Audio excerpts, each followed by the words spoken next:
측천무후 하늘을 거스른 여인, 제한장 운명의 씨앗. 당나라 정관 연간 이주 문수현의 작은 마을에 울려 퍼진 갓난아이의 울음소리는 평범해 보였다. 하지만 그 아이의 어머니 양 씨는 출산 직전 기이한 꿈을 꾸었다. 하늘에서 내려온 붉은 용이 자신의 품에 안겼고 그 용의 눈에는 온 세상을 삼킬 듯한 야망이 타오르고 있었다.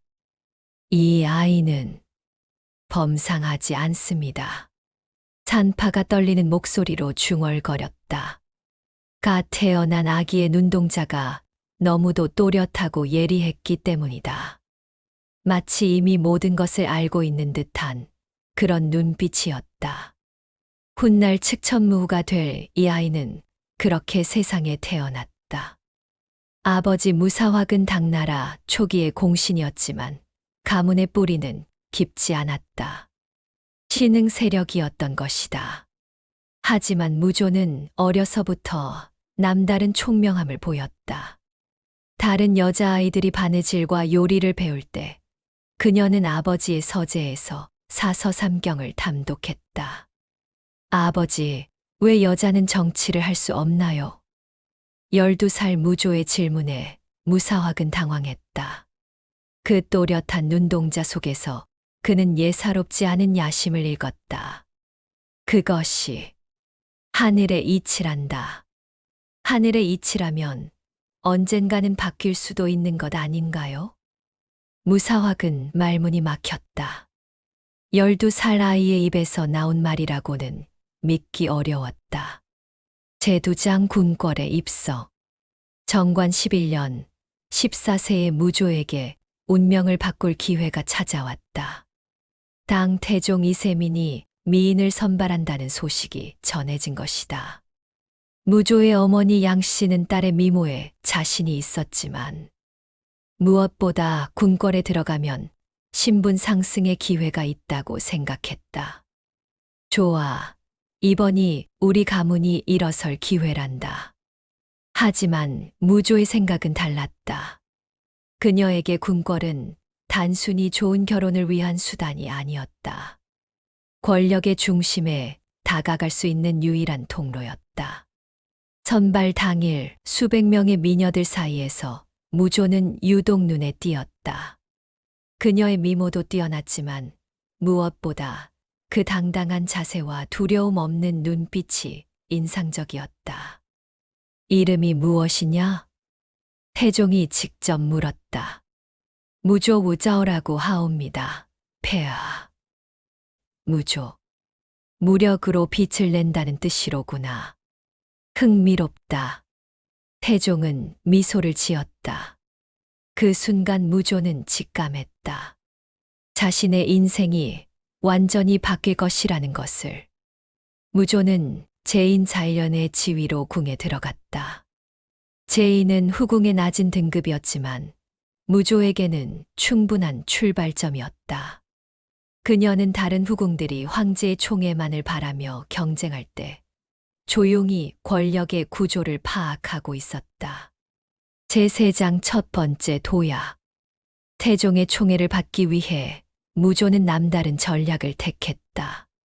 다른 후궁들이 아름다운 용모와 교태로 어피할 때 그녀는 지식과 재능으로 접근했다. 태종이 정치적 고민에 빠져 있을 때 무조는 적절한 시에 나타나 예리한 통찰력을 보여주었다. 폐하, 고구려 정벌에 대한 신의 소견을 말씀드려도 될까요? 제인 주제의 정치를 논하겠다는 것이냐? 태종의 목소리에는 놀라움과 흥미가 섞여 있었다. 지식의 남녀의 구분이 있겠습니까? 폐하께서 늘 말씀하시지 않으셨습니까? 현명한 조언이라면 어디서 나온 것이든 귀담아 들어야 한다고. 무조의 대답에 태종은 크게 웃었다. 그리고 그녀의 의견을 들어보기로 했다. 무조의 분석은 예리했고 대안도 현실적이었다. 그날 이후 태종은 무조를 다른 시각으로 보기 시작했다. 단순한 후궁이 아닌 조언자로서 말이다. 하지만 무조의 진짜 기회는 다른 곳에서 찾아왔다. 태종의 아들이자 태자인 이칠이지였다. 이치는 아버지와는 달리 온화하고 유약한 성격이었다. 무조는 그를 처음 본 순간 직감적으로 알았다. 이 사람이야말로 자신이 조종할 수 있는 상대라는 것을. 태자 전하, 안녕하십니까? 어느 날 우연을 가장해 이치와 마주친 무조가 인사했다. 아, 제인 무조로구나. 부왕께서 자주 말씀하시더구나. 총명한 여인이라고.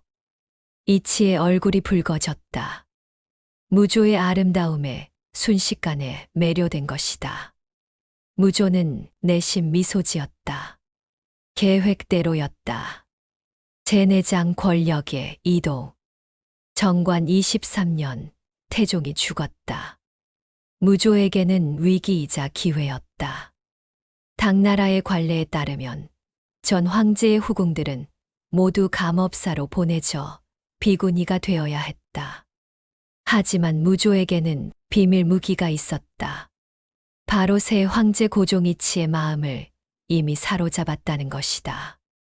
감업사에서의 나날은 고행이었다. 하지만 무조는 포기하지 않았다.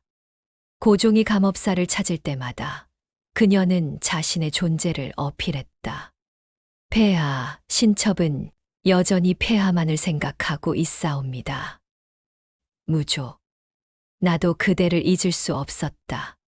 고종의 고백에 무조는 가슴이 뛰었다. 하지만 그것은 사랑 때문이 아니었다. 권력에 다시 한번 다가갈 기회가 보였기 때문이었다. 영희 2년 무조는 마침내 궁궐로 돌아왔다.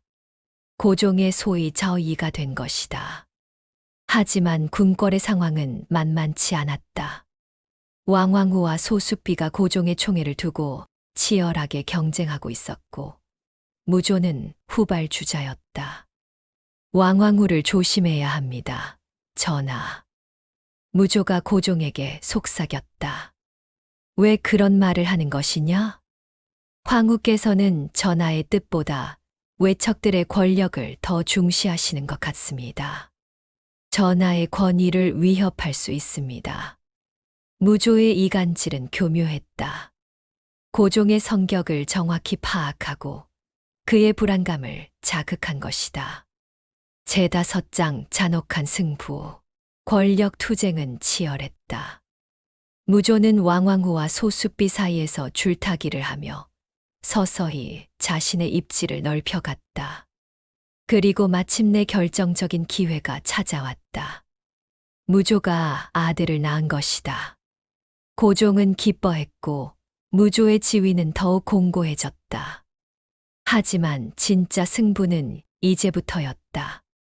어느 날 무조의 갓난딸이 의문의 죽음을 맞았다. 무조는 울부짖으며 왕왕후를 의심한다고 했다. 전하, 황후가 제 딸을 죽였습니다. 그럴 리가. 증거가 있느냐? 황후가 제 딸을 본 직후 아이가 죽었습니다. 이것이 우연이겠습니까? 진실은 영원히 묻혔다. 하지만 무조의 연기는 완벽했고 고종은 그녀의 말을 믿었다. 아니, 믿고 싶어 했다. 이미 무조에게 깊이 빠져 있었기 때문이다. 영희 6년 왕왕후와 소숙비가 폐위되었다.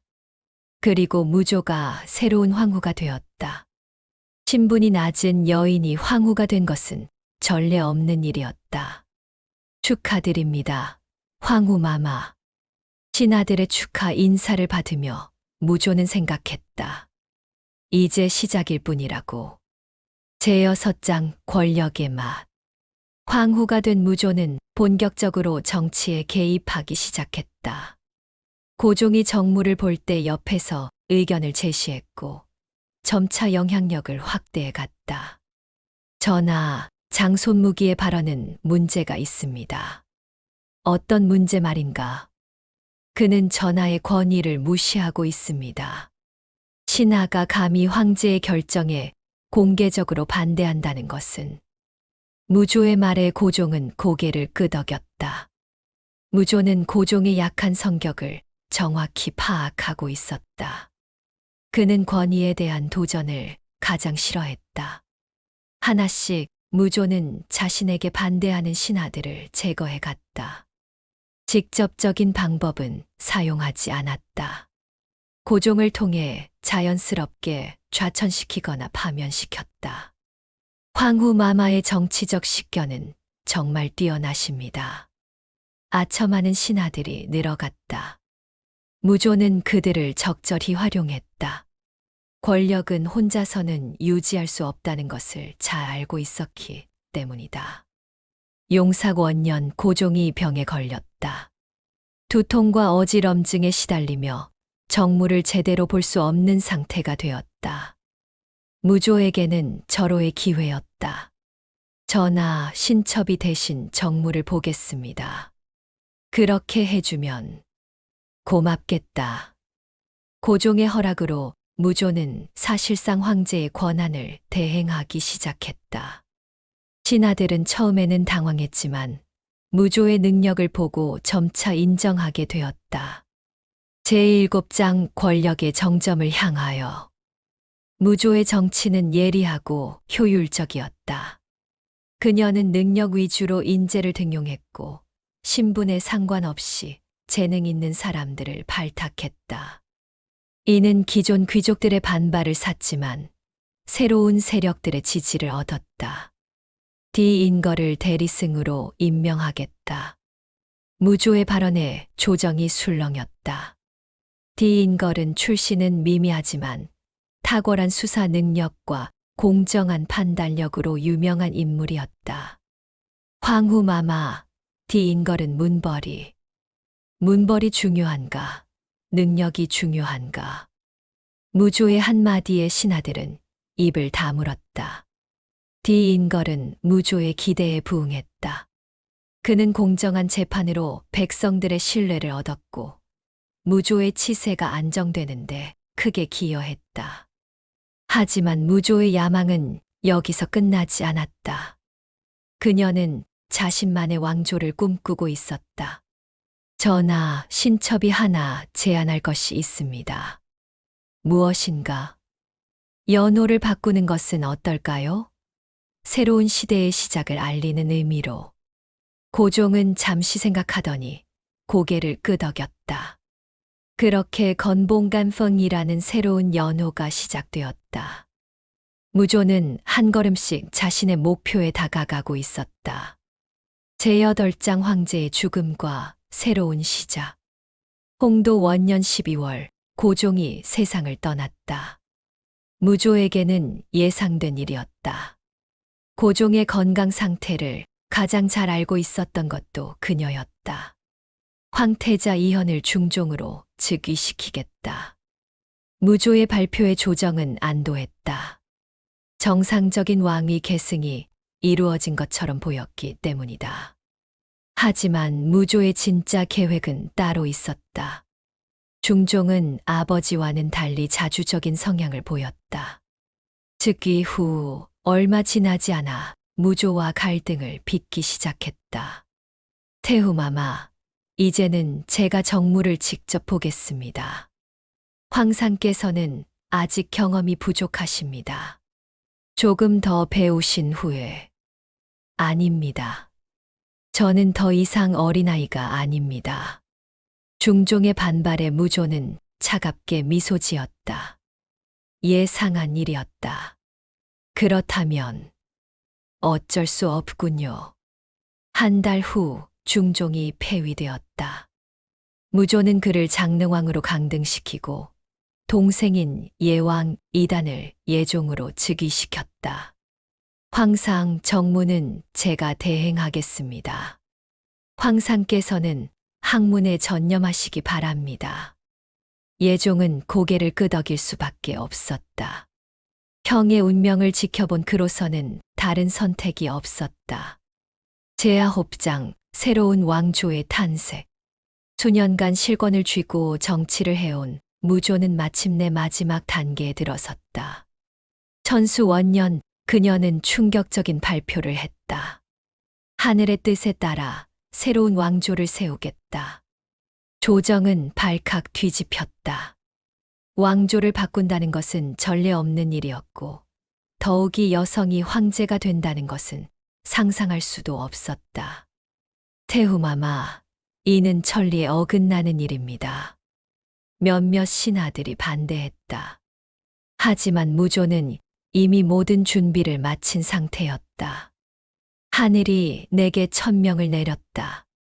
누가 감히 하늘의 뜻을 거역하겠는가? 무조는 천부경 등의 상서로운 징조들을 내세우며 자신의 즉위를 정당화했다. 물론 이 모든 것들은 그녀가 치밀하게 준비한 것들이었다. 천수 4년 무조는 마침내 황제로 즉위했다.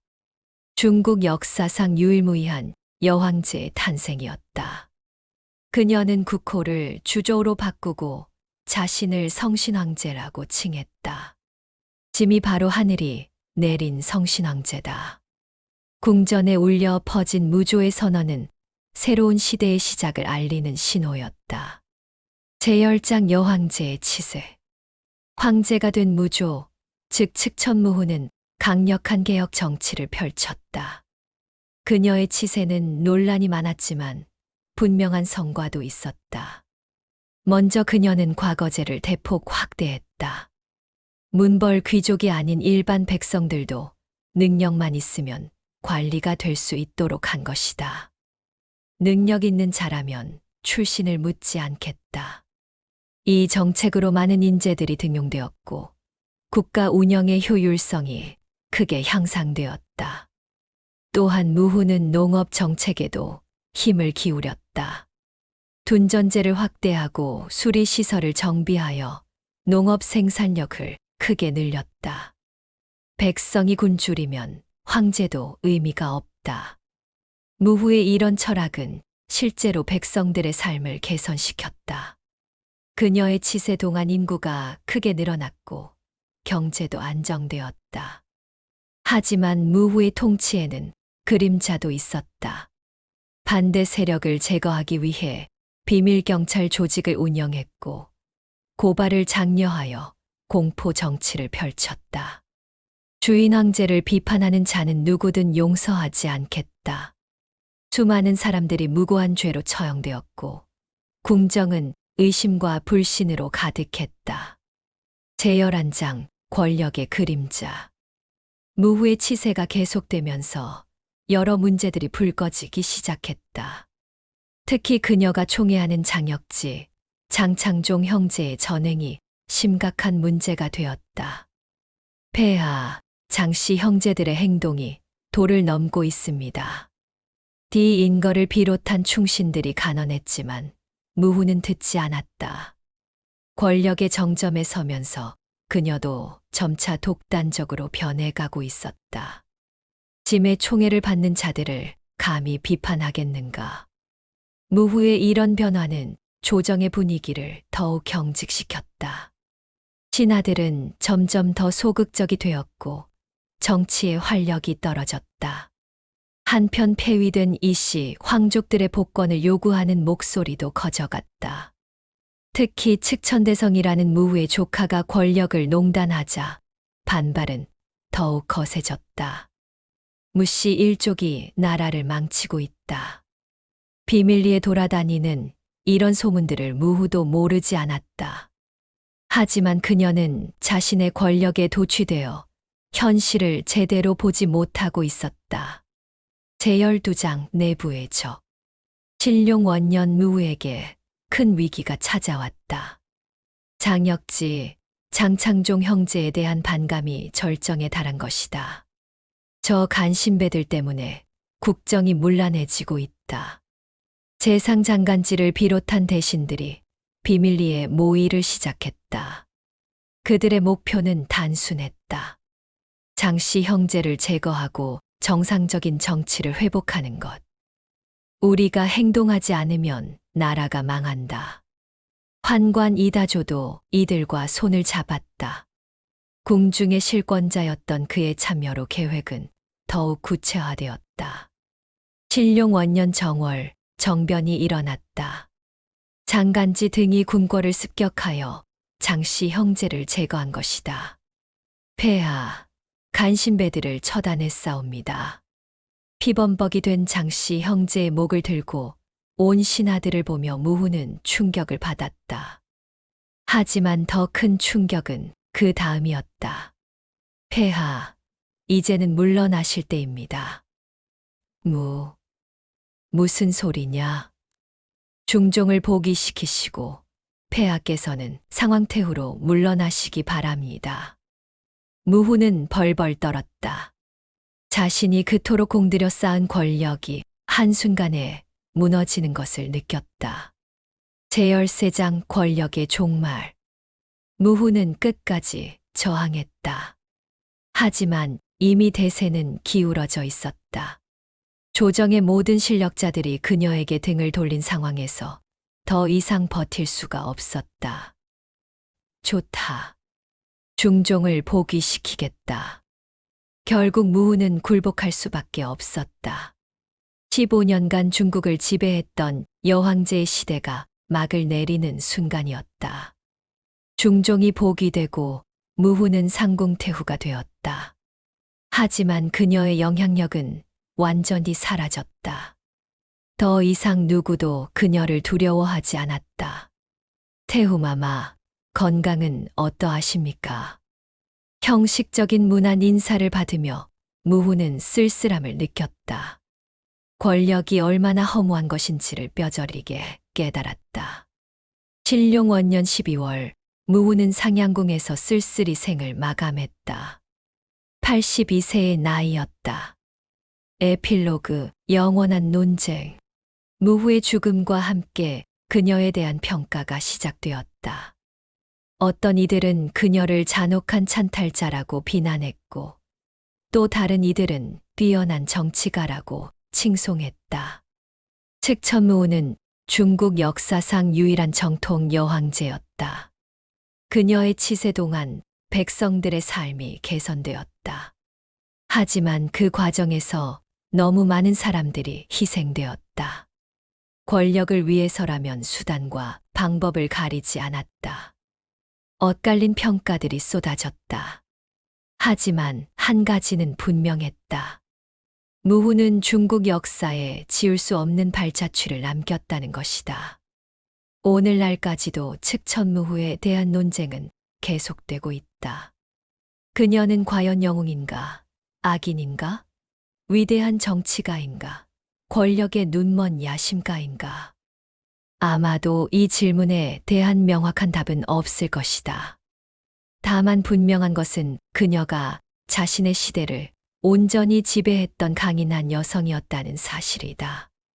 무수현의 작은 마을에서 태어난 한 여인이 중국 대륙 전체를 호령했던 이야기. 그것은 야망과 권력, 사랑과 배신, 영광과 몰락이 교차하는 인간 드라마였다.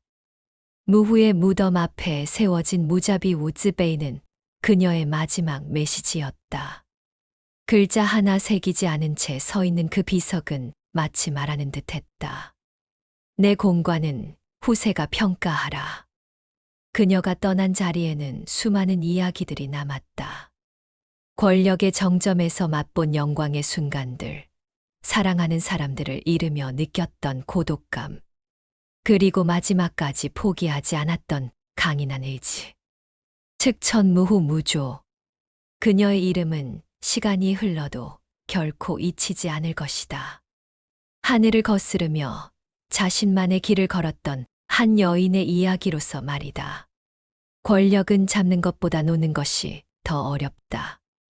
하지만 진정한 승리는 권력을 초월한 곳에 있다는 것을 나는 너무 늦게 깨달았다.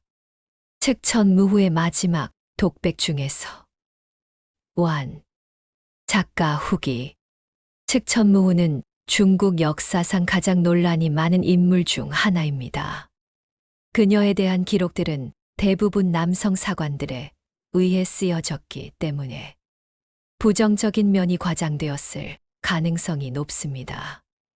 이 소설에서는 그녀를 단순한 악역이나 완벽한 영웅으로 그리지 않고 시대적 한계 속에서 자신만의 길을 개척하려 했던 복잡하고 입체적인 인물로 그려내려 했습니다. 권력에 대한 욕망, 사랑과 야심 사이의 갈등, 그리고 여성으로서 겪어야 했던 사회적 제약들을 통해 인간 무조의 모습을 조명해 보았습니다. 역사는 승자의 기록이라고 하지만 때로는 그 기록 너머에 숨겨진 진실을 상상해 보는 것도 의미가 있을 것입니다. 측천무후라는 한 여인의 파란만장한 삶을 통해 권력과 인간성에 대해 다시 한번 생각해 보는 기회가 되었기를 바랍니다.